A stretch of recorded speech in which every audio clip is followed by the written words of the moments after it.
Já vou acionar o Rafael Marques, que está no Maracanã, e conta pra gente qual é o encaixe do time. O Gabigol realmente segue fora da equipe, Rafa? Segue fora sim, Bruno. Ele não participou do treinamento de ontem lá no Ninho do Urubu e com isso automaticamente não está no jogo de hoje. E aqui à minha direita é possível ver já alguns pequenos ornamentos da torcida do Flamengo que vai comparecer essa noite aqui no Maracanã com um mínimo de 55 mil torcedores. A venda antecipada até ontem registrava um total de 52 mil bilhetes retirados, mas o que aconteceu ao longo dessa quarta-feira, há portanto essa expectativa mais uma vez de um Maracanã lotado, num cenário relevante, sério, importante para o Flamengo, precisa vencer.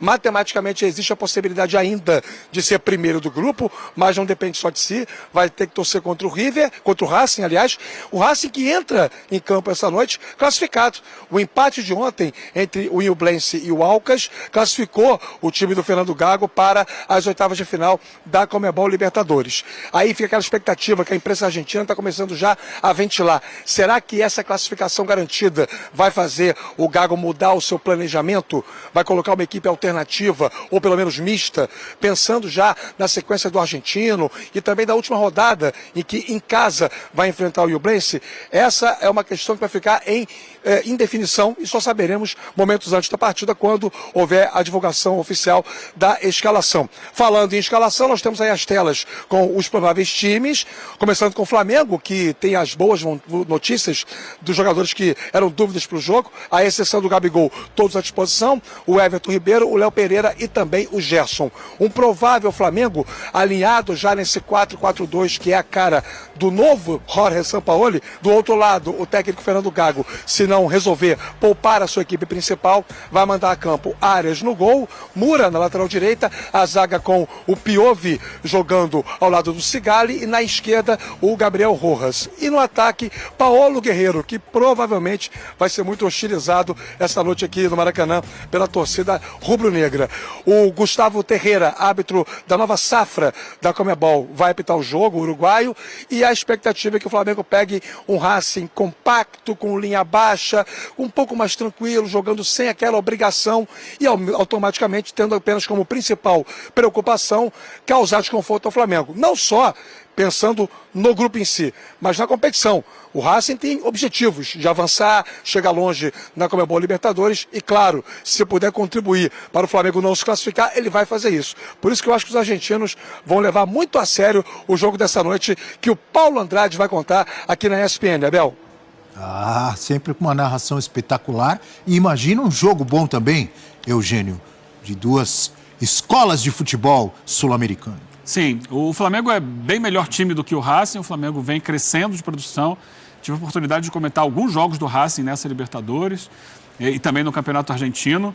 É um time que, claro, com a volta do Rojas tem uma melhora ali, é um jogador de boa qualidade técnica, mas esse jogo que a gente está vendo aí, que é o jogo do turno, vamos dizer assim, né, lá em Avejaneda, é completamente diferente, é um outro Flamengo. O Flamengo de lá para cá melhorou, evoluiu, encontrou outros padrões táticos até, um time que valoriza mais o meio de campo hoje, que consegue ser mais sólido no com e no sem a bola.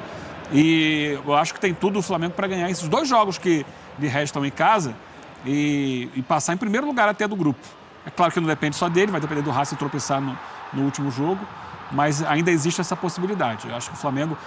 E a tabela da Libertadores é assim, né? Às vezes a gente é levado a algumas conclusões precipitadas em função de como ela é desenhada. Os cabeças de chave fazem as duas últimas partidas em casa. Teoricamente, né, na última rodada contra o time mais fácil. Então, ela é desenhada para o cabeça de chave no final ter a tranquilidade. Então, às vezes, ele sofre um pouco antes, perde pontos antes, porque faz mais jogos fora de casa. Desgasta mais ali. Desgasta e o pessoal fica, ih, tá mal, a campanha é ruim e tal. Mas há um desequilíbrio até aqui nos jogos em casa e fora de casa. O Flamengo só jogou em casa com a Nublense, ou com o Nublense, nessa Libertadores. Agora vai fazer os dois jogos que ele tem tudo para vencer, porque é muito forte no Maracanã, o Flamengo. E o Racing é um time que... Nossa, o último jogo lá contra o Alcas, ele venceu, Deus sabe como. Tudo bem que teve altitude e tal, mas jogando muito pouco, fazendo cera o tempo todo. Ele fez um gol com 1 minuto e fez cera por 90 depois, e acabou fazendo um segundo gol lá. Mas é um Flamengo que vive um crescimento, longe ainda de alcançar o seu teto, pode melhorar bastante, mas hoje já é um time bem mais consistente e deve vencer o Racing. O jogo de ida, mesmo não sendo o Flamengo mais consistente de hoje, já esteve muito próximo da vitória. Aliás, poderia ter vencido aquele jogo, porque jogou muito tempo com um homem a mais. Né? O Racing da Libertadores, embora não seja a 8ª maravilha do mundo, ainda é melhor que o Racing do Campeonato Argentino.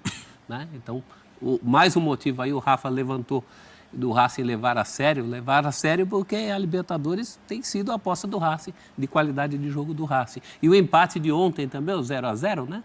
Que o Rafa citou, ajudou também o Flamengo, porque do ponto de vista de classificação, ele ficou muito confortável, pelo menos por uma segunda vaga, só não se classifica se perder os 2 jogos. Acho que isso não vai acontecer, né? Foi em Ublense e Alcas. Alcas. Onde foi o jogo? 0-0 na altitude lá de Quito, Em Quito. com o Alcas perdendo pênalti, né? Ainda teve isso. A gente tem uma tela para falar do Gabigol, desfalque mais uma vez nesse Flamengo do Sampaoli. Olha aí, números do Flamengo este ano com e sem o Gabigol.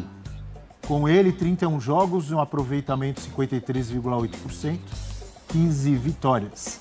5 empates e 11 derrotas. Diga, Rafa. Sem ele. Ainda você tem que levar em consideração quem o Flamengo enfrentou. E assim, o que a gente percebe do Gabigol, em termos gerais, assim, é um nível de entrega, dedicação, comprometimento coletivo superior ao que demonstrava na era Vitor Pereira. Na fase final do Vitor Pereira, ele até tentou ser o Gabigol total. Sabe aquele jogador que quer aparecer em todos os espaços do campo, quer buscar a bola, quer chamar, quer levar o time ao ataque? Me pareceu uma coisa muito mais midiática, populesca, do que propriamente uma orientação do Vitor Pereira. Eu não consigo imaginar um técnico de futebol dirigindo um time de alta exigência, pedir para um jogador fazer aquilo que o Gabigol vinha fazendo. Aí cansava no segundo tempo. Era sempre assim. Com o Sampaoli, não. O Sampaoli está conseguindo potencializar um pouco mais o jogo do Gabigol. Ainda é o Vitor Pereira o técnico quando ele declara que ele quer ser centroavante. 2 semanas depois, o Vitor Pereira cai e ele topa voltar a jogar pelo lado. Ou seja, ele queria ser centroavante? Não, ele queria estabelecer um fato novo num cenário que já era desconfortável para o antigo treinador, natural, né, dos meandros do futebol. Bom, com o Sampaoli, que é o que importa, ele está jogando, está performando, está atuando pelo time, pode não ter uma incidência de artilharia com a qual está acostumado, mas ainda é um jogador muito útil e, obviamente, por ser muito útil, por ser também o ídolo dessa torcida, vai ser uma ausência bem sentida essa noite contra o Racing. O Flamengo vai ter que ter paciência. Provavelmente vai pegar um time muito mais disposto a não deixar o Flamengo jogar do que estiveram dispostos o Fluminense na Copa do Brasil e o Vasco no Campeonato Brasileiro, meus amigos. E fala nação rubro-negra, vamos com informações de Flamengo e Racing, beleza? Jogo pela fase de grupo da Taça Libertadores, tá bom? É meio que uma decisão aí pro Mengão e pro Racing, tá? Flamengo tá em segundo no grupo, tá bom? Esse jogo, pessoal, vai acontecer hoje às 21 horas de Brasília no Maracanã, né? Então o Mengão vai jogar em casa, o Mengão tá embalado porque o Mengão vem aí de 2 vitórias na qual ele venceu os rivais, né?